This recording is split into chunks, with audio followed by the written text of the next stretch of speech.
Di perkebunan teh, jauh dari hiruk-pikuk keramaian kota, sepertinya berteriak sekuat tenaga pun rasanya sungguh percuma, sebab tidak ada yang bisa mendengar dan menolong. Situasi ini dijadikan tempat berdarah atas matinya Andy. Andy yang baru saja keluar dari penjara telah dianggap mengkhianati kelompok gangster yang dikomandoi oleh Bejo. Ngomong-ngomong, Bejo adalah sekutu Reza yang nantinya ada kaitannya dengan misi yang dilakukan oleh MC di film ini. Karena perbuatannya itu telah menyimpang dan merugikan kelompok Bejo sendiri.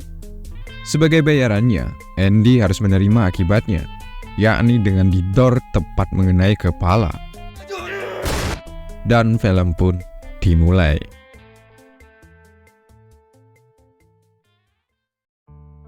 Di markas polisi, di sana ada Letnan Wahyu dan Rama.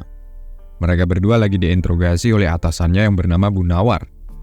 Bu Nawar tahu bahwa Letnan Wahyu adalah seorang polisi yang suka bermain dengan para penjahat di kota ini. Salah satunya membiarkan para penjahat berkeliaran atas perbuatan haram, entah itu judi, video asusila, narkoba, dan minuman yang memabukkan. Jika dibiarkan seperti ini, maka rusaklah reputasi seorang polisi, ya kan? Sehingga Bu Nawar harus memilih jalan yang lebih sadis lagi, yakni didor sebagai bayaran atas perbuatannya sendiri.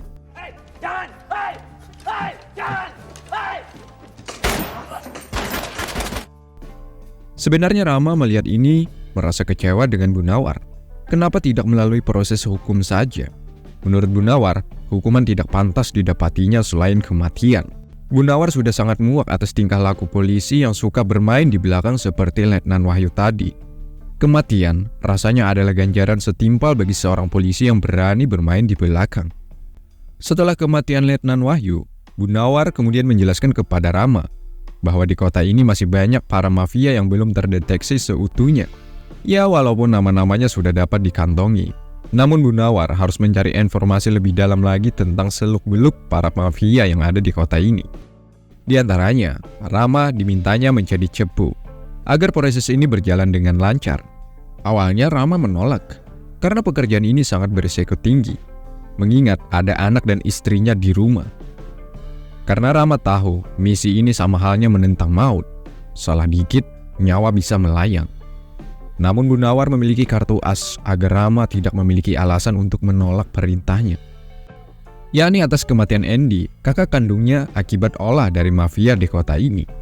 Untuk berjalannya misi ini, Rama harus masuk penjara, sebab di dalam penjara ada salah satu anak seorang mafia terkenal di kota ini. Rama disuruh untuk mencari lebih banyak lagi tentang latar belakang orang tuanya. Karena masuk penjara harus memiliki sebuah alasan, di antaranya kesalahan. Maka Rama harus mencari gara-gara dulu dengan disuruh Bu Nawar menghajar anak politikus di kota ini. Tentu Rama menolak, apalagi langsung main hajar, ya kan?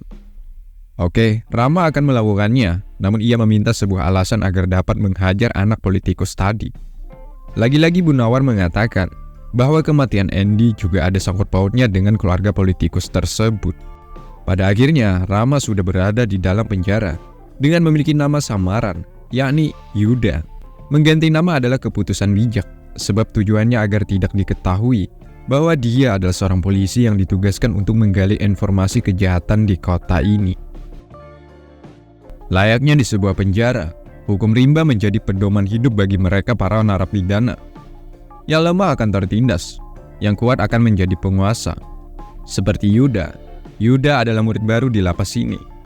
Setiap kehadiran murid baru, maka akan diberikan sebuah ucapan selamat datang oleh para napi senior.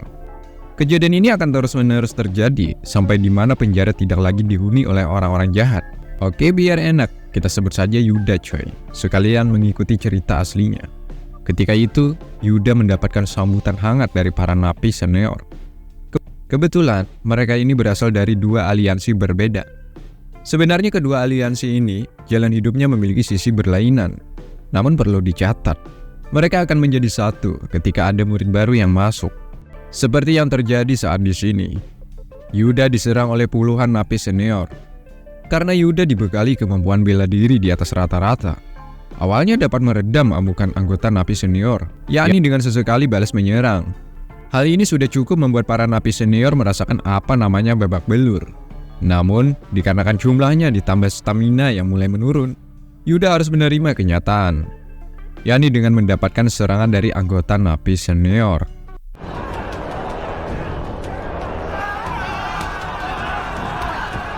Pagi harinya setelah bangun tidur, Yuda mengikat tangannya dengan kain, sedangkan di depannya ada gambaran seperti seorang manusia. Yuda langsung menghantam hingga tembok ini pecah. Mungkin ini sebagai wujud kekesalan Yuda, karena hidupnya sedang berada dalam kondisi yang tak mengenakan. Kenapa tidak? Kakaknya mati dibunuh oleh gangster, masuk penjara, dan harus meninggalkan anak istri di rumah. Tapi apalah daya, sebagai seorang polisi yang baik, mau tidak mau, Yuda harus menuruti perintah dari atasannya. Siang harinya, tepatnya di tempat makan, Yuda dihampiri oleh Ocho. Kebetulan anak buah Ocho mengalami luka lebam di sekujur wajahnya. Artinya, Ocho salah satu aliansi dari 2 terkuat di lembaga narapidana ini. Perlu dicatat, Ocho ini adalah target utama yang diperintahkan Gunawan. Ocho adalah anak dari ketua gangster terkenal di kota ini. Tetapi Yuda masih belum mengetahui akan hal itu. Ocho meminta kepada Yuda agar ia menjadi bagian dari anggotanya. Sebab tahanan di sini jika tidak ada backingan, maka akan disiksa hingga mati. Tentu, Yuda menolak tawaran dari Ocho. Yuda juga mengatakan bahwa ia di sini hanya menjalani hukumannya atas perbuatan dan kesalahannya, alias tidak lebih dari itu. Beberapa hari berselang, tepatnya di ruangan tamu, Ocho didatangi Eka. Eka adalah orang terpercaya di keluarga Ocho, atau biasa disebut dengan tangan kanan dari ayahnya Ocho. Ocho kemudian menanyakan kepada Eka siapa Yuda dan berasal dari mana.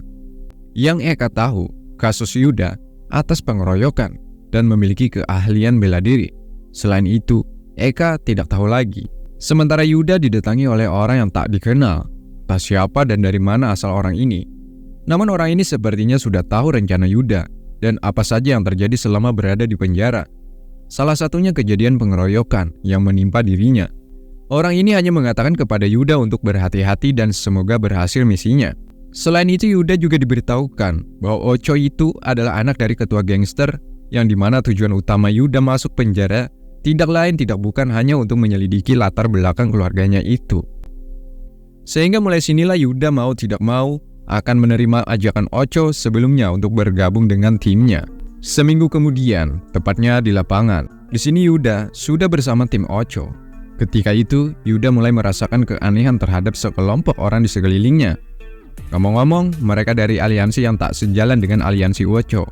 Benar sekali, tujuan mereka ingin menghabisi nyawa Ocho. Untungnya, Yuda sudah merasakan sedari tadi, sehingga ia prepare untuk menyambut huru-hara yang sebentar lagi akan dimulai. Sapu ia putar. Nantinya batang sapu ini akan dijadikannya sebagai alat serang.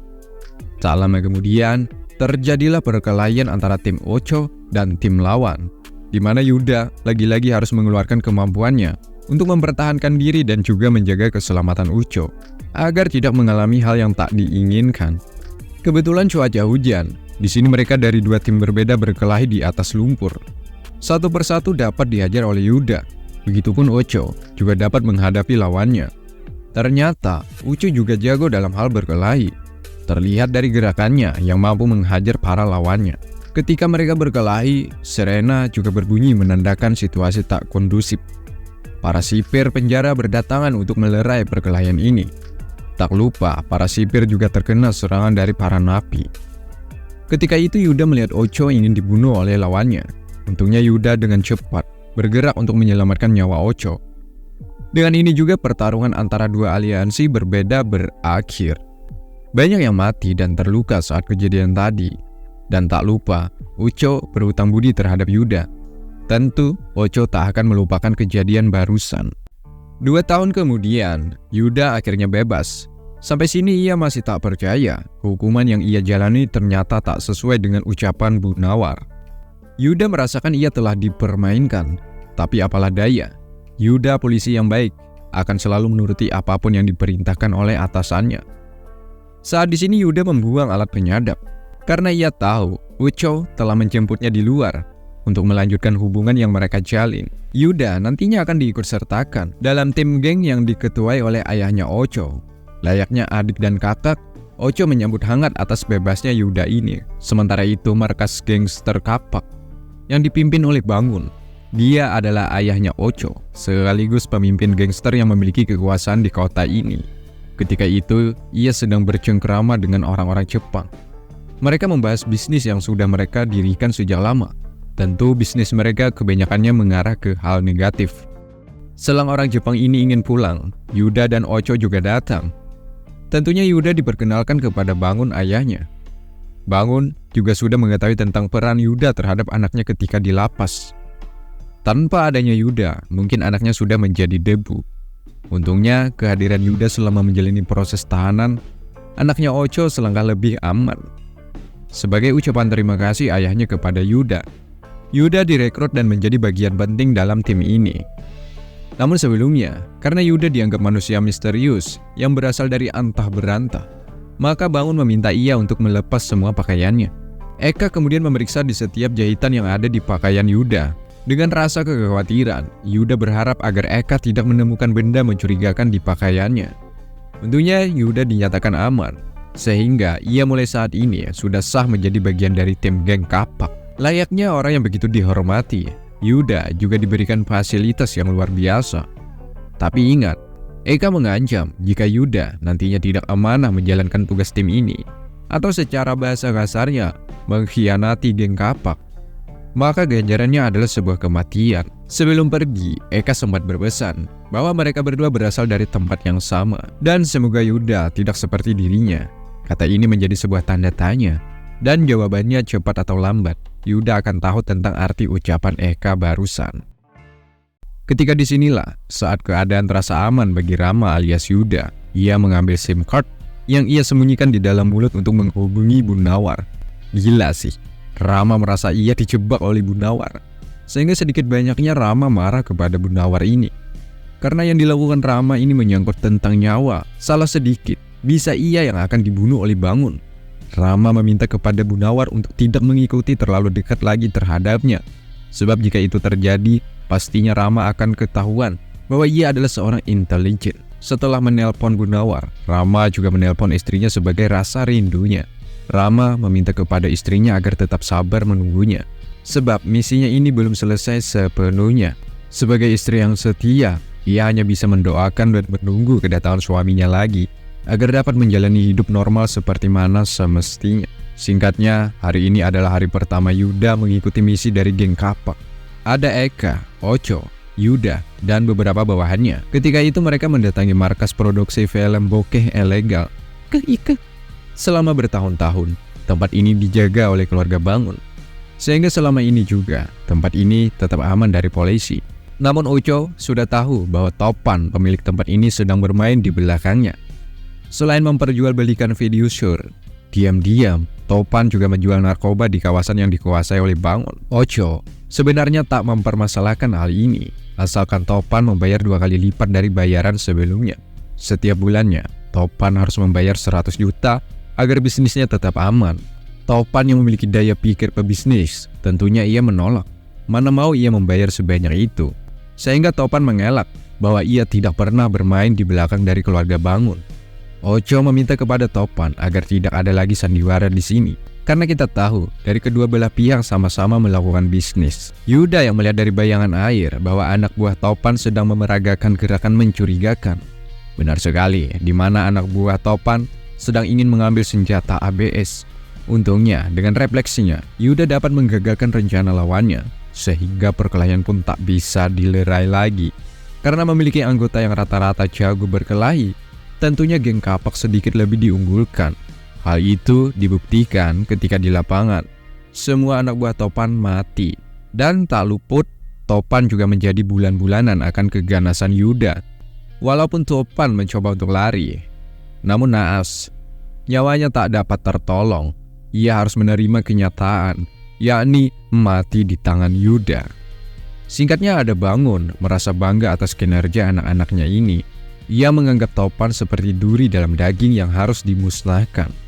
Takutnya jika dibiarkan akan merusak sistem kinerja yang selama ini diberi pondasi yang begitu kokoh oleh Bangun. Eka juga berhasil membawakan segepok uang yang terbungkus oleh kertas berwarna coklat. Dan tak lupa, Bangun memberikan sedikit bonus kepada Yuda atas aksinya di lapangan. Dengan kejadian itu, menambah Bangun semakin percaya bahwa Yuda adalah orang yang berada di pihaknya. Sampai saat ini, Bangun tidak mengetahui siapa Yuda sebenarnya, bahwa Yuda seorang intelijen. Sebelum pergi, Ucu meminta kepada ayahnya untuk diberikan jabatan yang lebih tinggi.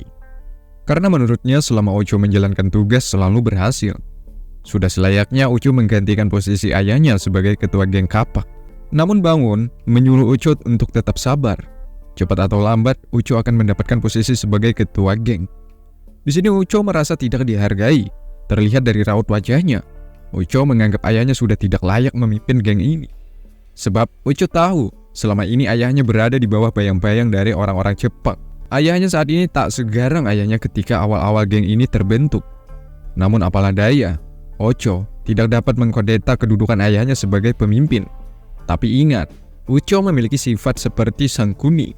Di dalam hatinya bagaimanapun, ia akan merebut dan menggantikan ayahnya sebagai pemimpin, walaupun dengan cara haram sekalipun.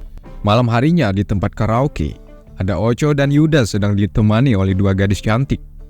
Ucu yang masih emosi akibat kejadian siang tadi, ternyata merambas ke salah satu penjaga karaoke dengan mengancam untuk membunuhnya. Bukan tanpa alasan, karena wanita ini begitu lancang terhadap Ucu. Padahal tanpa ayahnya Ucu, tempat ini tidak akan bertahan di tengah banyaknya razia yang dilakukan oleh anggota polisi. Bahkan, kejadian ini membuat satu keamanan datang untuk melihat apa yang terjadi di dalam sini. Tapi, orang ini tahu Ucu adalah anaknya dari Bangun. Ia tak berani berbuat apa-apa selain hanya mengatakan bahwa Ucu tak perlu bayar alias gratis. Malam ini gratis saja, Pak. Yuda yang melihat tingkah Ucu yang sudah kelewat batas, bahkan ingin menghabisi nyawa wanita ini. Ia meminta Ucu untuk berhenti dan keluar dari tempat ini. Karena merasa Yuda adalah temannya, akhirnya Ucu berhenti dengan raut wajah yang masih kesal.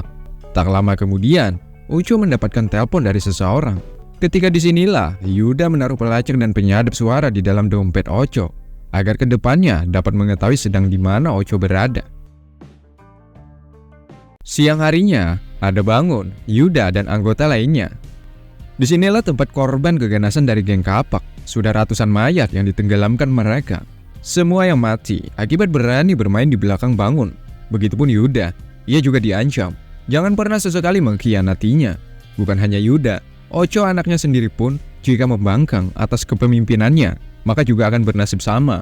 Mati kemudian ditenggelamkan ke dasar danau ini. Sementara itu, Ucu bertemu dengan Bejo. Ya, ternyata yang menelponnya tadi adalah dia. Di sini, Bejo ingin mengajak kerjasama, karena Bejo sudah tahu Ucu ini sangat mudah untuk diprovokasi. Bejo juga akan membantu Ucu supaya secepatnya menjadi pemimpin geng kapak. Jika dengan cara dingin tidak bisa, maka dengan cara beringas akan Bejo lakukan agar Ucu menjadi pemimpin geng kapak. Sedangkan Yuda tak jauh berada dengan tempat mereka bertemu. Ia mendengarkan ucapan mereka semua. Ucu awalnya tidak ingin mengkhianati ayahnya. Namun dikarenakan Bejo meyakinkan bahwa ia akan berada di belakangnya, keyakinan itu semakin memuncak atas pemberian hadiah yang dimana ayahnya sendiri tidak dapat memberikan kejutan seperti dilakukan oleh Bejo. yakni musuh Ucu ketika di dalam penjara saat itu. Ucu pun menerima tawaran Bejo, kemudian membunuh dengan menancapkan pisau ke leher mereka ini. Seusai pertemuan itu, Yuda langsung gercep dan menaruh kamera digital untuk mengetahui siapa orang yang bertemu Ucu. Ternyata adalah Bejo. Dendam dan amarah melekat menjadi satu di diri Yuda karena ia tahu bahwa Bejo adalah orang yang membunuh kakaknya Andy.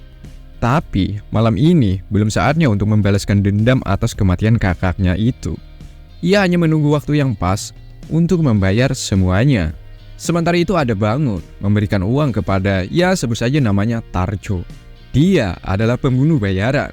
Di sini Tarjo disuruh untuk menghabisi nyawa para kelompok yang berani memasuki kekuasaan geng kapak. Langsung saja Tarjo menjalankan aksinya. Keadaannya terlihat seperti orang gila. Namun, di balik semua itu, Tarjo adalah pembunuh kelas kakap. Hal itu dibuktikan dengan mudahnya membantai kelompok orang ini menggunakan mandau yang begitu tajam. Beginilah akibatnya kalau berani bermain di belakang geng kapak. Bayarannya adalah sebuah kematian. Siang harinya, Tarjo bertemu dengan mantan istrinya. Perbuatan haram ini ia lakukan semata-mata untuk menafkahi putranya yang bernama Karim. Namun sayangnya, setelah ia berpisah dengan mantannya ini, Tarjo tidak diizinkan lagi bertemu, apalagi melihat Karim putranya sendiri. Karena mantannya ini malu melihat mantan suaminya berpenampilan seperti orang gila. Ditambah kelakuannya juga diketahui mantan istrinya ini. Karena itulah alasan kenapa mereka berpisah. Namun, sebagai orang tua yang baik, Tarjo akan bertanggung jawab sepenuhnya untuk membesarkan putranya Karim. Tak lama kemudian, Tarjo mendapatkan telepon dari Ocho untuk nongki di sebuah bar. Seperti halnya bersama Yuda, Ocho selalu bercerita tentang keinginannya untuk menjadi ketua geng kapak. Tarjo yakin cepat atau lambat, Ocho akan segera menjadi ketua geng. Tapi sayangnya, pertemuan ini adalah sebuah jebakan bagi Ocho untuk menghabisi nyawa Tarjo. Sebab Tarjo adalah benteng terkuat yang dimiliki ayahnya.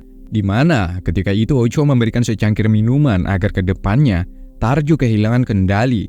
Lalu Ocho pergi meninggalkan Tarjo seorang diri. Dan benar, di mana Tarjo langsung mendapatkan serangan dari puluhan anggota yang diyakini mereka berasal dari geng Bejo. Sebenarnya Tarjo dapat mengatasi para musuhnya ini, tetapi karena terlalu banyak, ia harus mengalami luka cukup parah akibat terkena bacokan. Ketika itulah, tepatnya keadaan Tarjo sudah tak dapat lagi untuk bertarung. Assassin datang menghabisi nyawanya. Kejadian itu disaksikan langsung oleh Ocho. Singkatnya ada Ocho dan Bangun bersama orang-orang Jepang, di mana kita tahu selama ini Bangun seperti tunduk terhadap orang-orang ini. Pastinya Ocho inginkan geng kapak tidak lagi berada di bawah bayang-bayang orang-orang asing. Apalagi ini adalah tanah sendiri. Masa harus tunduk dengan orang asing pun? Di depan pribumi seperti singa, sedangkan di hadapan orang asing bagaikan seekor anjing yang selalu taat akan perintah mereka. Ditambah lagi, Ocho mengatakan bahwa kematian Tarjo atas olah dari orang-orang Jepang. Padahal, ini adalah rencana Ocho untuk menghancurkan hubungan yang dijalin selama ini oleh ayahnya.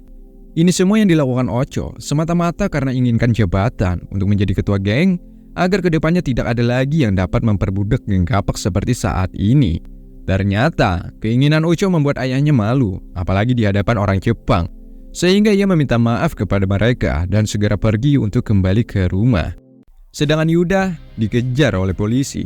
Awalnya ia tak tahu bahwa mereka adalah polisi dan langsung menargetkan serangan itu kepadanya. Hingga perkelahian pun terjadi, di mana Yuda dapat menghabisi mereka dengan cara yang keji. Disinilah akhirnya ia mengetahui bahwa orang-orang tadi adalah anggota polisi.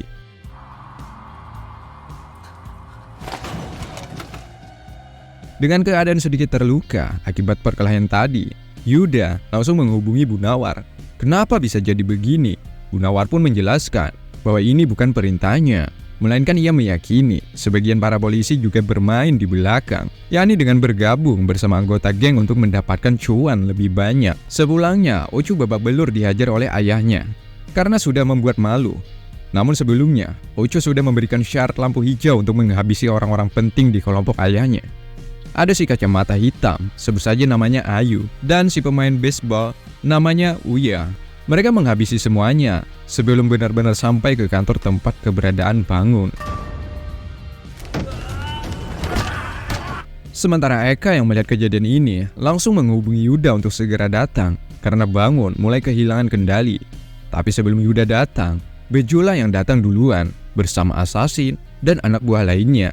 Kemudian menyaksikan pertunjukan yang jarang terjadi, di mana Ocho sebelumnya meminta maaf kemudian tega menghabisi ayahnya sendiri. Sampai sini, Beju merasa bangga karena misinya juga berhasil menghasut Ocho untuk menghabisi ayahnya sendiri. Eka juga terkena tembakan di kaki yang dilepaskan oleh Ocho karena mencoba untuk menyelamatkan Bangun. Nah, ketika itulah Yuda juga datang dan menyuruh Eka untuk pergi. Di sini, Yuda melihat Bejo. Tentunya ia ingin menghabisi nyawanya. Namun ada assassin dengan sigap menghajar Yuda hingga pingsan. Lalu Yuda dibawa mereka kembali ke markasnya. Saat itulah Eka juga siap untuk menyelamatkan dengan membuntuti kemanapun Yuda akan dibawa. Saat di jalan, terjadi aksi saling tembak antara Eka dan bawahan Bejo. Namun Eka yang dibekali kemampuan menyetir juga menembak. Ia dapat melewati beberapa hadangan anak buah Bejo. Selanjutnya menyelamatkan Yuda, yang kini masih belum sadarkan diri juga. Namun setelah ditabrak Eka mobil mereka, akhirnya Yuda tersadar dan perkelahian pun terjadi. Hingga akhirnya Yuda dapat menyelamatkan walaupun harus mengalami luka yang begitu parah akibat terkena beberapa kali serangan dari anak buah Bejo. Kemudian Yuda dibawa Eka ke sebuah tempat yang sunyi. Sepertinya Eka tahu Ajalnya sebentar lagi akan datang. Sehingga meminta Yuda untuk segera pergi karena mereka pasti akan mengejarnya. Di sini, Eka juga mengatakan bahwa ia tahu siapa sebenarnya Yuda ini. yakni Rama seorang intelijen, dan Eka dulunya juga seorang intelijen sama seperti Yuda. Namun sayangnya, Eka membelok dan menjadi pengkhianat. Itulah mengapa Yuda mendapatkan tugas ini. Andai Eka masih setia dengan anggota polisi, mungkin nasib Yuda tak seperti ini yang harus berhadapan dengan maut. Bukannya pergi, Yuda malah balik menyerang menggunakan mobil ke markas Bejo. Di sini ia nekat seorang diri menyerang ke kandang macan. Hal ini ia lakukan semata-mata demi membalaskan dendam kakaknya Andy yang mati di tangan Bejo. Kedatangan Yuda membuat penjaga alias anak buah Bejo langsung menghadang agar tidak sampai berhadapan langsung dengan bos mereka. Di sini perkelahian tak seimbang meskipun lawannya puluhan. Namun bagi Yuda, itu sangat mudah untuk mengalahkan mereka. Kebetulan, Ucu juga berada di sini. Tentunya ia sudah bergabung dengan kelompok Bejo. Namun sayangnya, ia merasa kehilangan ayahnya. Dilema ia rasakan ketika di sini. Tapi apalah daya, karena tujuannya untuk menjadi seorang pemimpin. Maka tidak ada pilihan, jalan inilah yang ia ambil. Nah, ketika itu, ia tak sengaja menemukan penyadap di dompetnya. Ia tak tahu siapa yang menaruhnya. Namun di dalam hatinya hanya ada dua jawaban, Yuda atau Bejo. Sampai sini, ia merasa dipermainkan. Sementara di atas ada Bejo dan bos Reza, kemudian Ocho juga datang menemui mereka. Tak lama kemudian anak buahnya mengabari Bejo bahwa Yuda telah kabur. Tentu, Bejo meminta untuk cari dan tangkap. Dengan rasa takut, anak buahnya mengatakan bahwa Yuda sudah berada di sini. Kemudian Bejo meminta kepada assassin, Ayu, dan Uya untuk menangani Yuda. Sebab ia percaya 3 anak buahnya ini tak dapat dikalahkan. Saat disinilah Bejo tak sengaja menjatuhkan tongkatnya. Kemudian Ocho melihat tangan Bejo ada tato yang sama persis dimiliki oleh musuhnya saat di penjara. Tentu ini adalah akal-akalan saja yang dilakukan oleh Bejo terhadapnya. Ocho merasa dipermainkan, sehingga ia berkeyakinan bahwa Bejo lah orangnya yang menaruh penyadap di dompetnya. Sedangkan Yuda melawan Ayu dan Uya. Lagi-lagi di sini perkelahian yang begitu epik terjadi. Ayu dan Uya memiliki skill di atas rata-rata, sehingga Yuda sedikit kewalahan.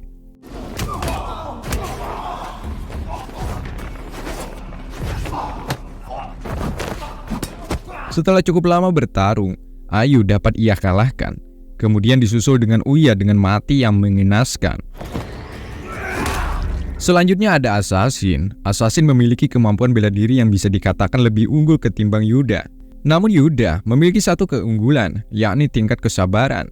Dengan kesabarannya itulah ia dapat meladeni permainan yang dilancarkan oleh assassin, hingga di mana assassin harus mengeluarkan pisaunya. Tapi sayangnya, pisau tersebut malah menjadi bumerang bagi assassin sendiri. Yuda dapat merebut, lalu menghabisi dengan fatality-nya. Singkatnya, Yuda berhasil ke ruangan Bejo. Di sini, Bejo berusaha untuk menembak Yuda. Ketika itulah Ocho dapat merebut salah satu senjata, kemudian menghabisi nyawa bos Reza. Sedangkan Bejo yang terobsesi mencari keberadaan Yuda, malah ia yang terkena tembakan dari Ocho. Tidak perlu banyak kata, Ucu langsung melepaskan penyadap, kemudian mengakhiri hidup Bejo dengan cara mengenaskan. Karena tak ingin kejadian ini ketahuan orang, Ocho harus membunuh Yuda. Di sini, Ocho menembak ke arah tempat di mana Yuda bersembunyi. Namun Yuda dapat membalikan keadaan kemudian mengakhiri hidup Ocho. Ketika ingin keluar, hanya Yuda satu-satunya yang hidup. Ia didatangi oleh geng Jepang, di mana mereka ingin mengajak Yuda bergabung dengan anggotanya. Namun Yuda berkata, cukup. dan film pun tamat.